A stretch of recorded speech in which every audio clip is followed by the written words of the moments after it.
This is a mini review of the topic of hydration. And hydration, as we discussed in class, is the process in which a solute particle becomes surrounded by water molecules. For instance, we can take an ion in the gas phase and brought it into the aqueous phase. It could be a cation like M+, or it could be an anion as X-.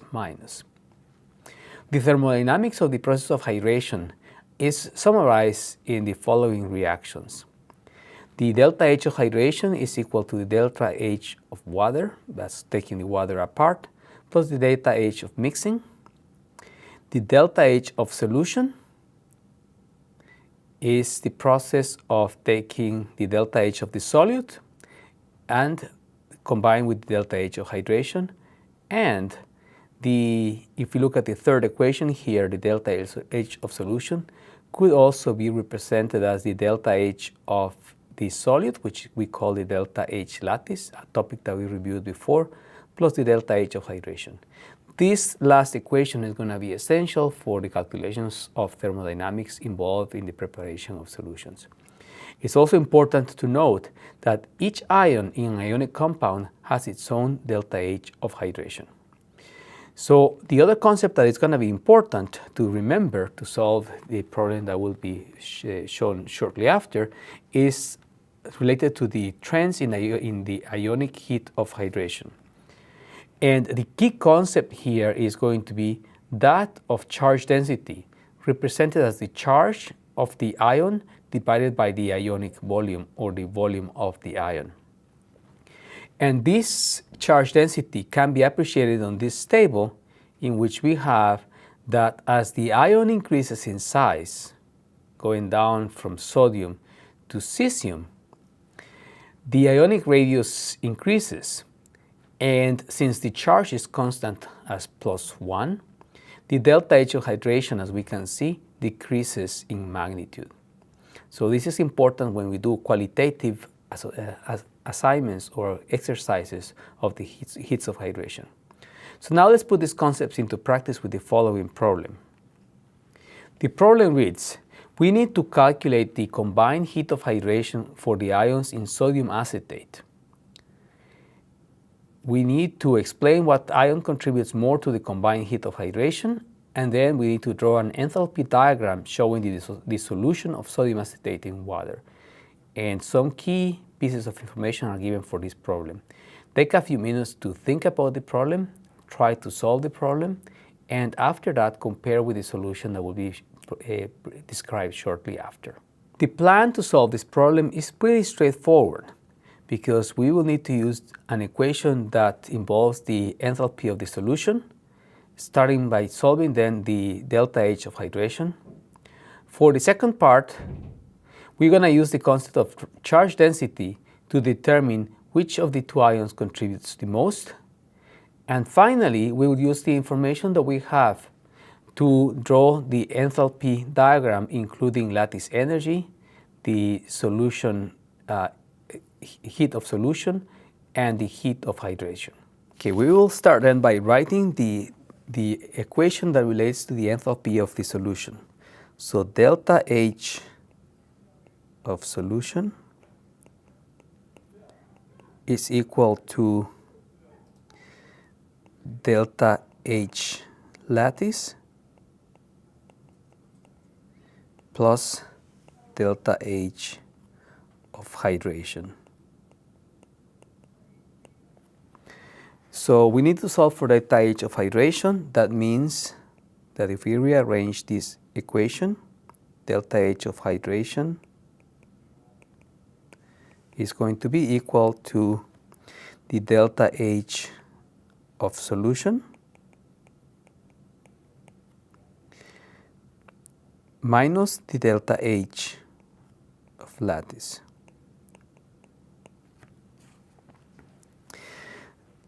If we replace the known values, the delta H of solution is 17.3 kilojoules per mole. The delta H lattice is 763 kilojoules per mole. And that is equal to minus 745.7. That rounds up to minus 746 kilojoules per mole. So this is the first part, delta H of hydration. Now, for the second part, to determine which ion contributes the most to the delta H of hydration, what we need to consider is that we're going to have two ions participating in this case. Sodium acetate could be represented as sodium in the gas phase, going to sodium in solution, and acetate, just to illustrate the relative size, will be represented as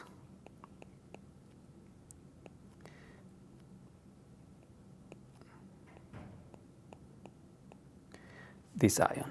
Clearly, acetate is much larger and has a negative charge. And this is in the gas phase going to acetate in the aqueous phase. Because the charge, the magnitude of the charge is the same, is +1 and -1, and the size of sodium is smaller,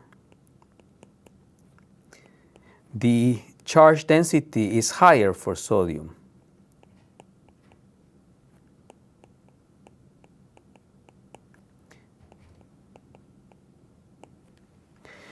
This implies that in this particular case, sodium is going to contribute more to the heat of hydration.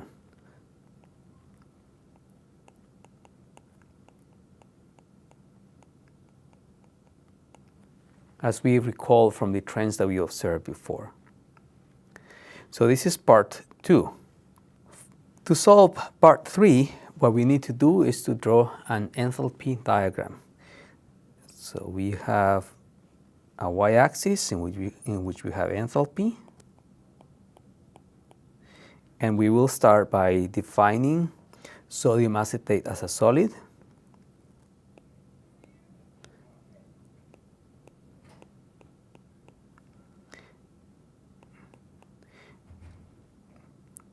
And the first thing that we want to draw is the process of going from the solid to the gas phase.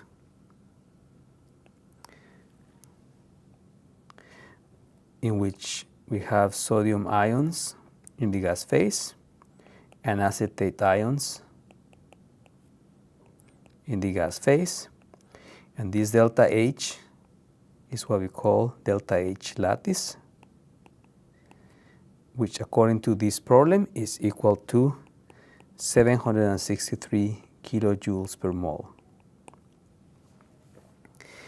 The other component that we need to consider here is the delta H of solution. We are going to represent that then as the process of going from the solid to the aqueous phase. And because the problem says that this is positive, it's an endothermic process, so it's going from this solid to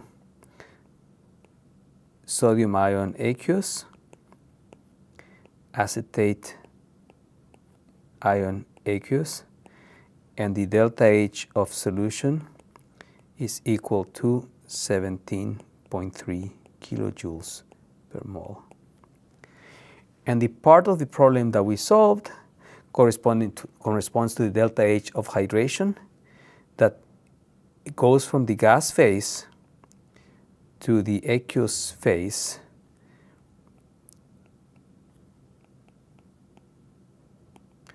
and based on the calculations that we did previously in part 1 corresponds to